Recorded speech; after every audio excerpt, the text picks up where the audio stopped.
अगर आप ये तीनों कानून पास कर देते हो तो इस देश के 2, 3, 4 पूंजीपति खुश होंगे और सारे करोड़ों किसान नाराज होंगे। तो हमें देखना ये है कि हम क्या चाहते हैं। करोड़ों किसानों की खुशहाली चाहते हैं कि 2, 4 पूंजीपतियों की खुशहाली। पुलिस बेबस है, ऊपर से ऑर्डर है कि इन लोगों को तंग करना है। हमारा क्या कसूर है? हमारा यही कसूर है कि आज हम किसानों के साथ खड़े हैं। आज अगर हम ये कहना चालू कर दें कि हम तीनों बिलों के साथ हैं, ये हमारा विक्टिमाइजेशन बंद कर देंगे।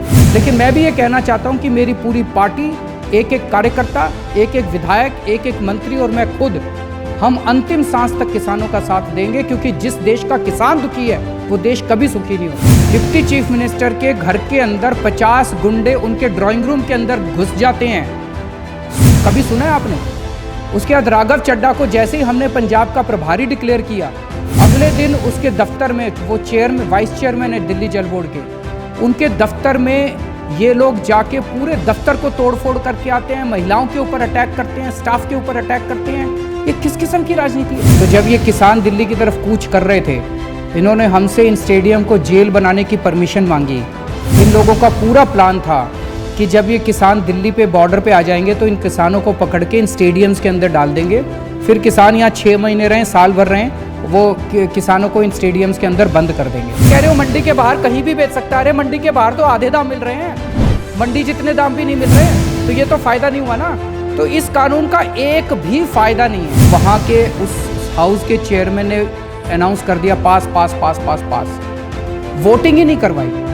तो अगर उस दिन वोटिंग कराते, हो सकता है कि ये बिल ही गिर जाता। इस टाइम दिल्ली में 2 डिग्री सेंटीग्रेड टेम्परेचर हो रहा है। रात भर खुले आसमान के नीचे, खुली सड़क के ऊपर इतनी ठंड में सोना इम्पॉसिबल है। किसान हैं इसीलिए पॉलिटिकल पार्टीज़ हैं, लोग हैं इसीलिए राजनीति है। देश के लोग इम्पॉर्टेंट हैं। लोगों से राजनीति चलती है, लोगों से संसद चलती है, लोगों से जनतंत्र चलता है। अगर इस देश के लोग सड़कों के ऊपर हैं और इस देश के लोग मांग कर रहे हैं कि आप ये तीनों कानून वापस लीजिए, केंद्र सरकार को तुरंत ये तीनों कानून वापस ले लेने चाहिए। मैंने अपने सारे कार्यकर्ताओं को बुला के, सारे मंत्रियों को, सारे विधायकों को बुला के कहा, सब लोग बॉर्डर पे जाओ, कोई आम आदमी पार्टी का नाम नहीं लेगा, कोई राजनीति नहीं करेगा, और सब लोग जाके वहाँ सेवादार की तरह सेवा करो। ये तो मैंने खुद देखा है कि आपके एमएलए भी पता नहीं चलता कि एमएलए हैं कौन है, सबने सेवादार का टैग लगाया हुआ है, और स्पेशली विमेन के लिए, बिकॉज हम जब इनिशियली आए थे तो इतना अरेंजमेंट नहीं था।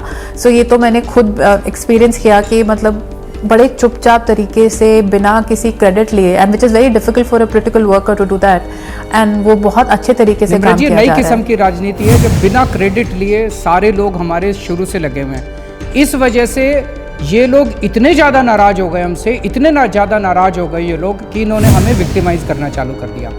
इन्होंने 2 दिन तक मुझे नज़रबंद करके रखा दिल्ली में। कभी सुना है आपने कि किसी मुख्यमंत्री को वो कैसे नजरबंद करते हैं कभी किसी मुख्यमंत्रियों को? पर उसका कोई ऑर्डर आया? हमारे बाहर पुलिस खड़ी कर दी और मेरे को घर से बाहर निकलने से मना कर दिया। उस दिन मेरे को याद है, मंगलवार का दिन था जब किसानों ने कोई बहुत बड़ी कॉल दी थी, तो मेरा ये मन था कि मैं किसान वहाँ पे बॉर्डर पे जाऊँगा और मैं भी जाके सड़क पे बैठ जाऊँगा 1 घंटे के लिए। मुझे घर से बाहर नहीं निकलने दिया गया। अगले दिन मनीष सिसोदिया जो सिटिंग डिप्टी चीफ मिनिस्टर हैं, उनके घर के अंदर गुंडे भेज के उनके घर, आपको पता है दिल्ली पुलिस हमारे अंडर में नहीं आती, तो पुलिस का पे हमारा कोई कंट्रोल नहीं है। डिप्टी चीफ मिनिस्टर के घर के अंदर 50 गुंडे उनके ड्राइंग रूम के अंदर घुस जाते हैं, कभी सुना है आपने? उसके बाद राघव चड्ढा को जैसे ही हमने पंजाब का प्रभारी डिक्लेयर किया, अगले दिन उसके दफ्तर में, वो वाइस चेयरमैन है दिल्ली जल बोर्ड के, उनके दफ्तर में ये लोग जाके पूरे दफ्तर को तोड़फोड़ करके आते हैं, महिलाओं के ऊपर अटैक करते हैं, स्टाफ के ऊपर अटैक करते हैं। ये किस किस्म की राजनीति है? हमारा क्या कसूर है? और उसके बाद कोई एक्शन नहीं लिया गया। पुलिस कोई एक्शन ले ही नहीं सकती। पुलिस बेबस है, ऊपर से ऑर्डर है कि इन लोगों को तंग करना है। हमारा क्या कसूर है? हमारा यही कसूर है कि आज हम किसानों के साथ खड़े हैं। आज अगर हम ये कहना चालू कर दें कि हम तीनों बिलों के साथ हैं, ये हमारा विक्टिमाइजेशन बंद कर देंगे। लेकिन मैं भी ये कहना चाहता हूं कि मेरी पूरी पार्टी, एक एक कार्यकर्ता, एक एक विधायक, एक एक मंत्री और मैं खुद, हम अंतिम सांस तक किसानों का साथ देंगे, क्योंकि जिस देश का किसान दुखी है वो देश कभी सुखी नहीं हो सकता।